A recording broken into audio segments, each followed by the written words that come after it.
Okay. Yes, we validate speaking to customers.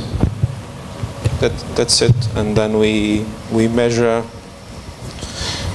their reaction, and we try to collect information, sometimes in a clever way, how to proceed. So we prepare very carefully teleconferences with customers, potential customers worldwide, and we expose ourselves and we measure their reaction. I can tell that for instance, one of the cases we had competitors that took the initiative to speak with us. That's a pretty good way to validate our ideas. So I think that's the best way to speak with customers. Try several times. Try to speak with all of them, and maybe even more than one time, and collect intel.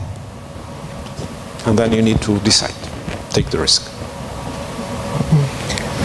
That's a pretty simple approach. Maybe there are other approaches that are better than that. We did precisely the same thing. So in the company, for the last business plan that we are preparing, we actually did something like that. We went to the internet, we created a survey, and we send emails to I guess we have potentially 5,000 clients, I think, around the globe, and we tried to get all their emails, and we send an email for all of them to answer the survey. So we don't have all the answers. Not all of them will bother answering, but if you get 100, 200 answers for that survey telling you what they want, if what you're doing is actually a good idea or not, then I mean, they both said it. It has to happen. Otherwise, you don't know if what we are doing is for nothing. Well, that's brilliant, because you got your first 100 potential customers lined up. As well. Because you're announcing an idea. Yeah. You're not promising anything. You're just saying, look, we've got this. Does this make sense?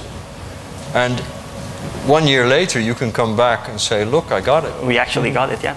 We have they a couple may say, of well, you know, I wasn't serious, but from those 100, at least 10 will want to have interviews or demonstrations, or they will fly over and come and look at what you've done. So, just to complement the story, we actually contacted a few of them, or 10 of them, and well, more than 10 actually, contacted about 50, and at least 5 or 10 of them have actually said that they would or might be interested as soon as the product come out. So that's the way you start creating your connections to sell the product.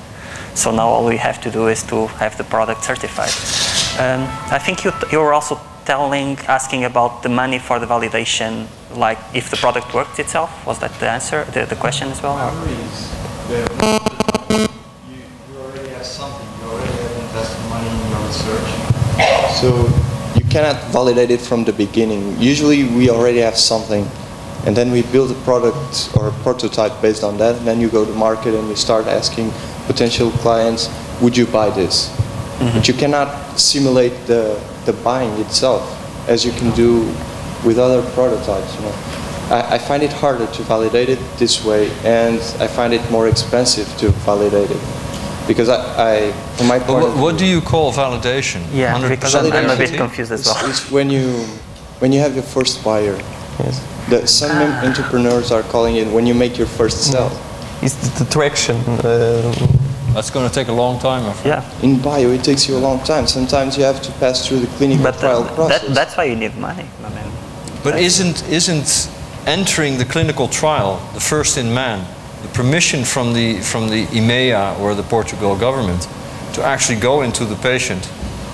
Not necessarily. For me, not, because you don't know if the market needs it and are willing to pay the amount you need to produce what you are producing. For example, I do believe in my research. I love it. I think it has a huge potential. Cell therapies will be the future, not for transplantation in the near future, but for other effects that cells have on patients. I spoke in the last Congress with a biopharma, I don't know, researcher. He was a researcher, a PhD. I told him about my cells. He said, forget about it. Right away. He said, it's impossible to regulate that. It's no good.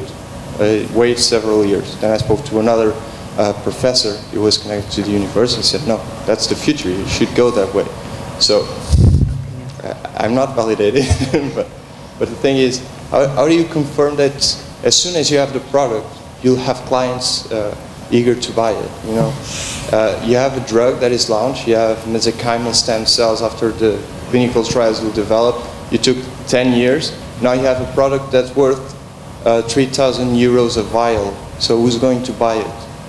What national healthcare institute is willing to pay? One of the dilemmas that you're talking about is that you're trying to solve it all in your own head. That's why I asked you. And so, I mean, these two guys can sell a company if they want. Maybe they don't even want it, but that's all they need, just to put their minds together. But in your case, or in my case, you need to build teams, and you need to build stamina, and you need to build resistance against frustration. And with the diabetic cell therapy company that I'm managing now, it's been a roller coaster.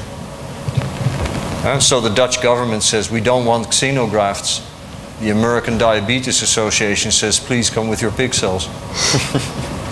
Who do I listen to?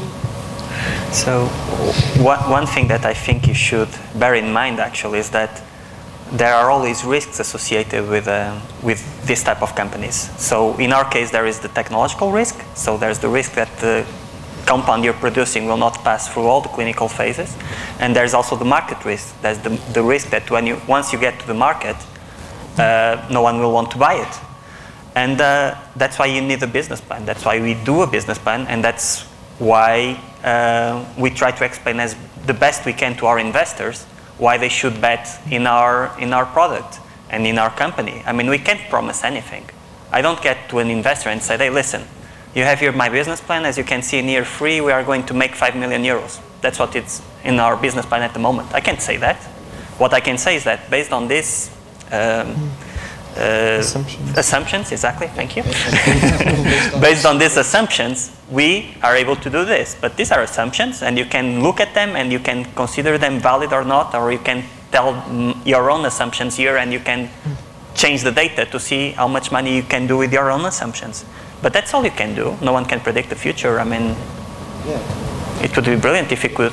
But the surveys were a good tool in your case to predict everything. So tools like that, I think, might be a great help. Yeah, but that doesn't cost anything. You can do a survey in the... But this is something where American companies are very good at, and European companies notoriously bad. And a European mindset is, I started up a project, I'm loyal and faithful, and I will continue until I die. An American company keeps checking their assumptions every single year. Every single year they write a new business plan, and not because they have nothing to do in the weekend. They really do that because they're constantly checking their assumptions.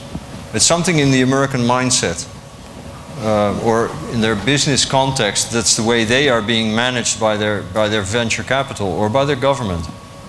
And here you get a European grant, and if you report back 5 years that it didn't work, who cares? In America, they're checking you every month. What did you accomplish this month? So de-risking and consistently showing that you're making progress. So in the first year, you may not get the validation that you want, but by making all these little steps and taking out risks, understanding the risks, that already is a big thing.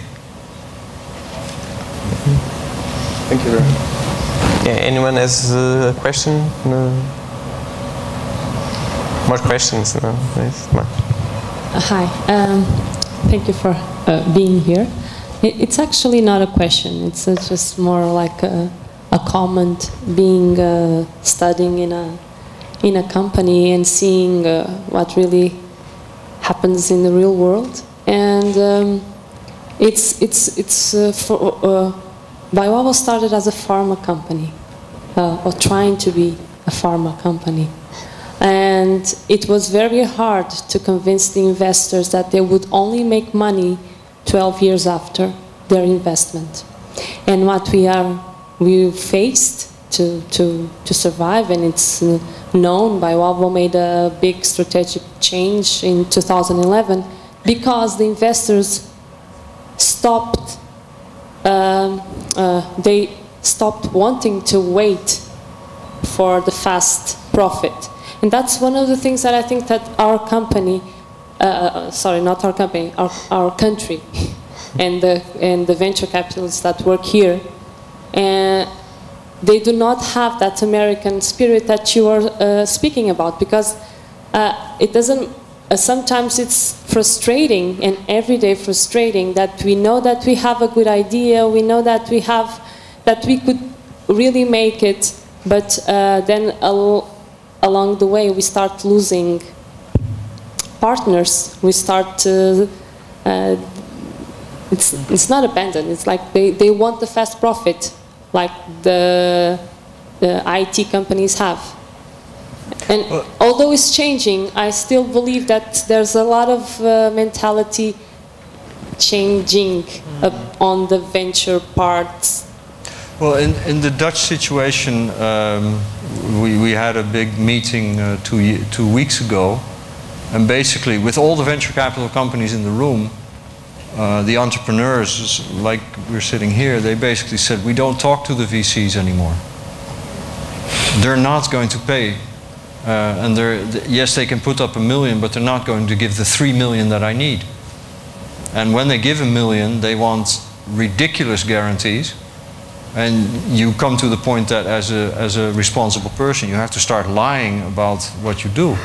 And, you know, when you're promoting something, what you do, that's one thing. But when you get pushed to the point that you have to start lying about it.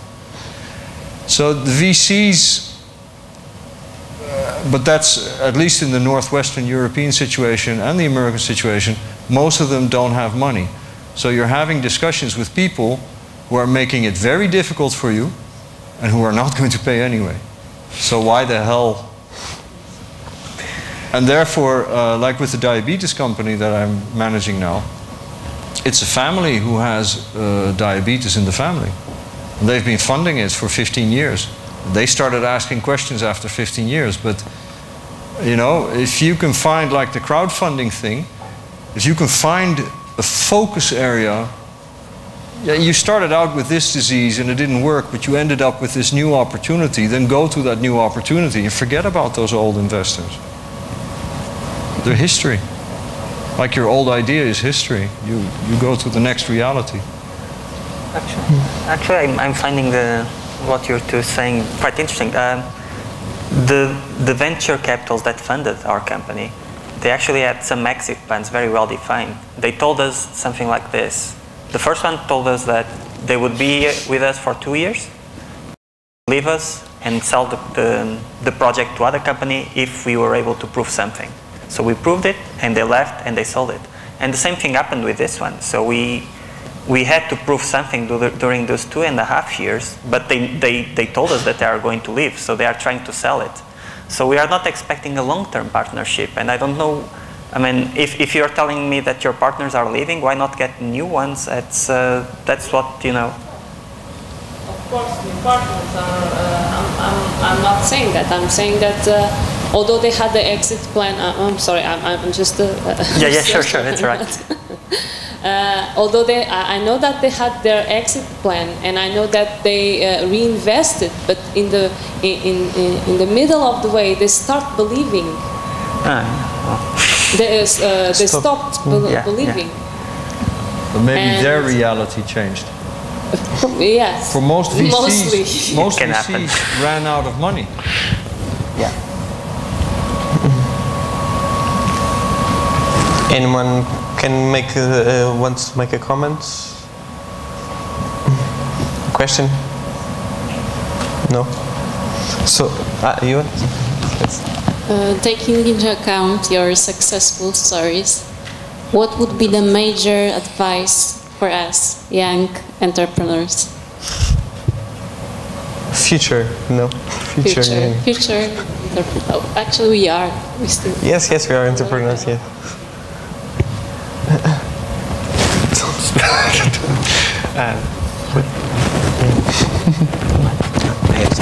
Follow your dreams. Go for it. I can make a question. Should we go for it now or continue learning more? So, because if you want to be an entrepreneur, you want to sell products, you are a product also. You have to be good to be successful with your product. So, do you start following your dreams now, or working in your dreams now, or constructing support to be successful in the future? Yeah, I think you said it, that your career is not a 100-meter steeplechase. No, it's not. It's something that you build. And what I would advise anybody in this room coming out of a PhD or a master's student phase, go and work in a company or in an institute, rather a company, for a few years before you start. I mean, keep building on your dream, but build skills, project management skills, social empathy skills, how to convince people of going that way or that way. And then for most boys here in the room, or men, when you're 30, beyond that age you've matured, but until that age you're volatile, you're a loose cannon. That's the way I look at men coming to me, that most of them will change their ambition 2 or 3 times in the time that I recruit them. So, you know, you've got all of you have got still some learning to do. But when you go to a company and you say, I want to join your company and you're so magnificent because I want to learn, I think, what the? You want to learn, but what do I get? I pay you salary and you learn? No, you got to work your ass off and you got to produce. And don't ask too many questions about if it's the right direction or not, but learn those things, learn those skills of running a project, of convincing other people that what you do is the right thing, or accepting that something could be different. I would say,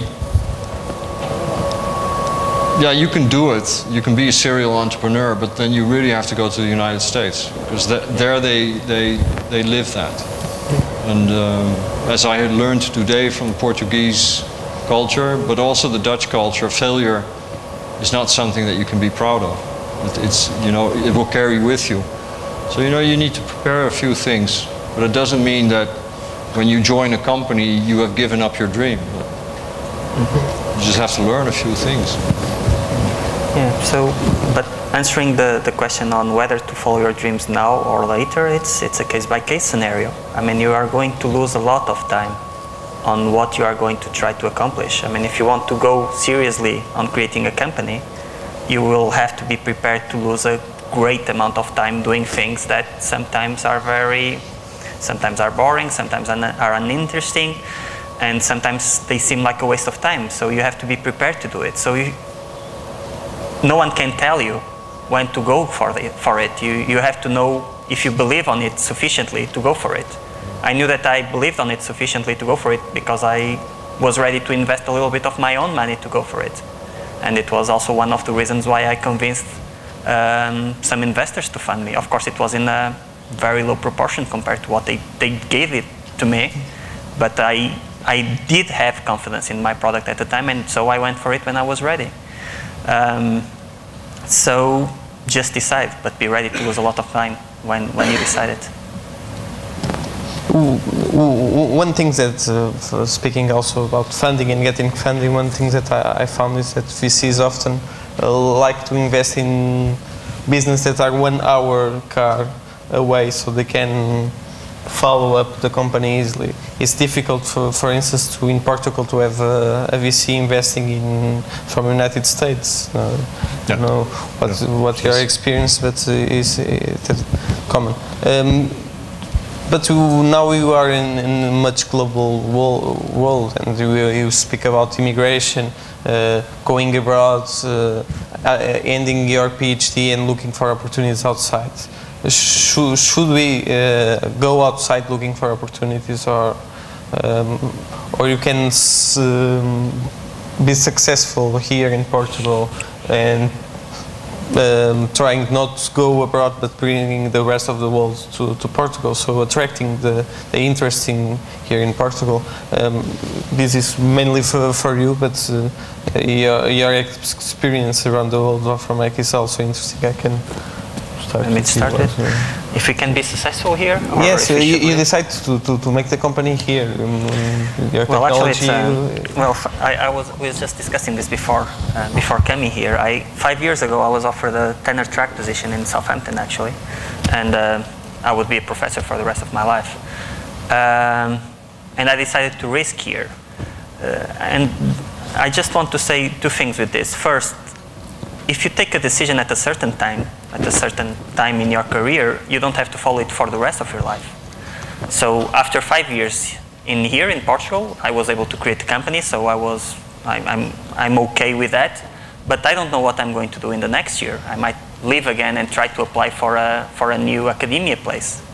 It depends. And the other thing that I wanted to tell is that I don't really believe in borders anymore, especially in Europe. So we are moving more towards the United States of America, but in Europe, the federalism and what we used to be like the immigration, like going a long way before, when you move, for instance, from the north of Portugal to Alentejo, now it's the equivalent of going from Portugal to England, perhaps. So this is how things are moving, and I don't really see like Portugal as an isolated area in a global world. So you should follow the places that give you the opportunities, and that's what I'm still doing, even now. Well, I also strongly believe that it is possible, yes, of course, to be successful here. And also, I share the opinion that we are now a global market, and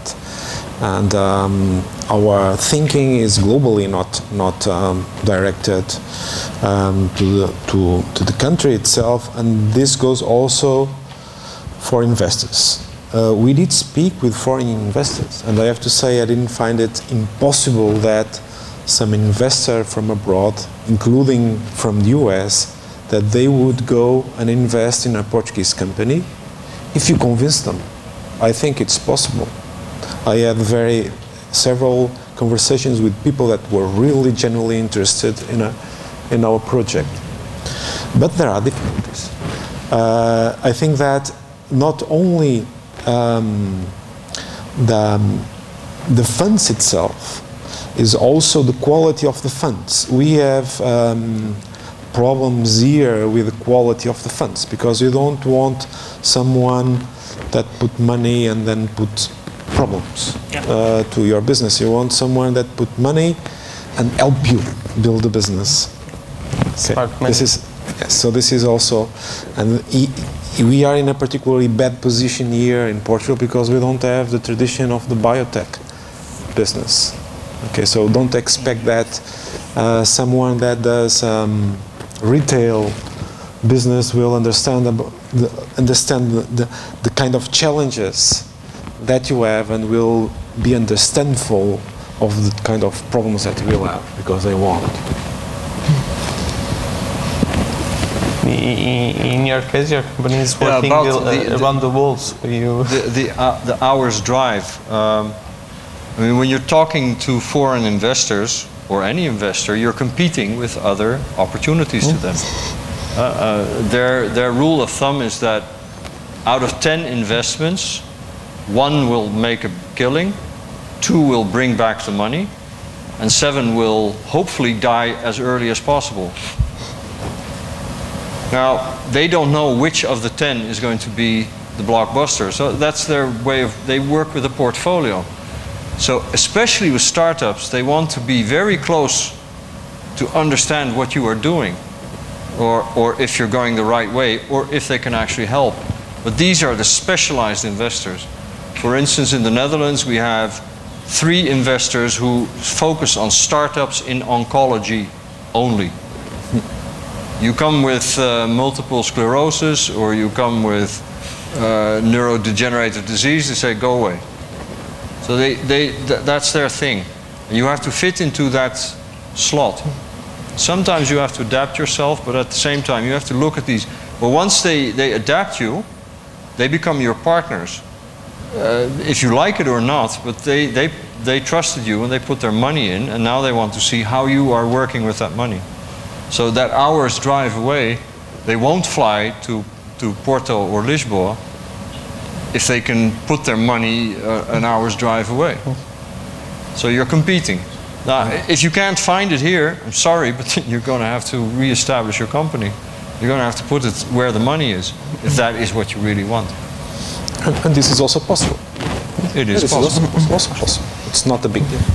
And the UK is very simple with that. They basically say you can have your company in Lisboa or on the Spanish border if you like, because it's cheap.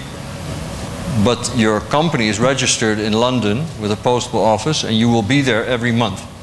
So a Ryanair flight is going to cost you 49, and then you take a cheap hotel for 50 euros, you fly back for 39 euros, you spend 150 to 200 euros on one day in London, but then your company is there, they're funding you, and they're talking to you within an hour's drive. Are you willing to do it? That's the big question. But these things can be done, and they are very used to doing that. The Dutch are very traditional. They said, no, we want to speak to all your people within an hour's drive. Well, yeah, screw them. And they don't get your opportunity. Because you have an opportunity to offer to them. Huh? You also have something to ask. But you have to give and take a little bit. Okay. Any question or comments from the audience? No? We are ending this session. It's a question. It's a question? No? Ah, okay.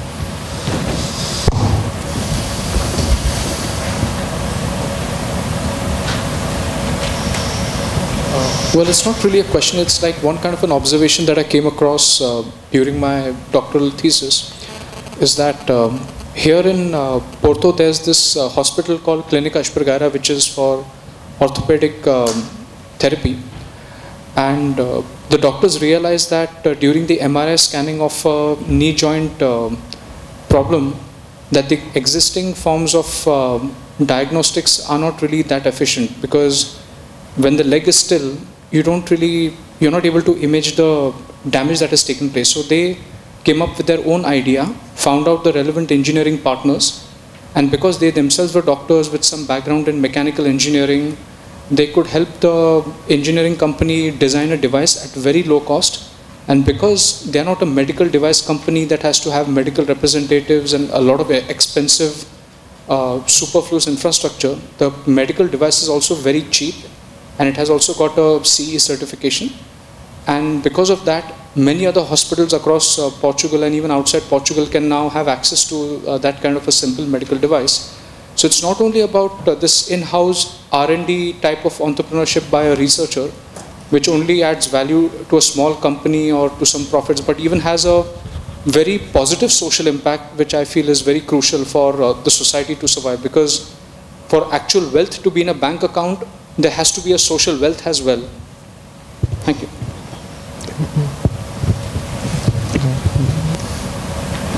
Any more comments from no? So we will end this session, this parallel session. I thank you for being here. Thank you for the speakers for sharing their amazing expertise, their success.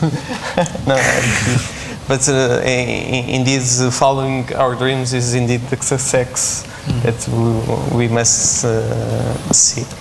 Thank you for all.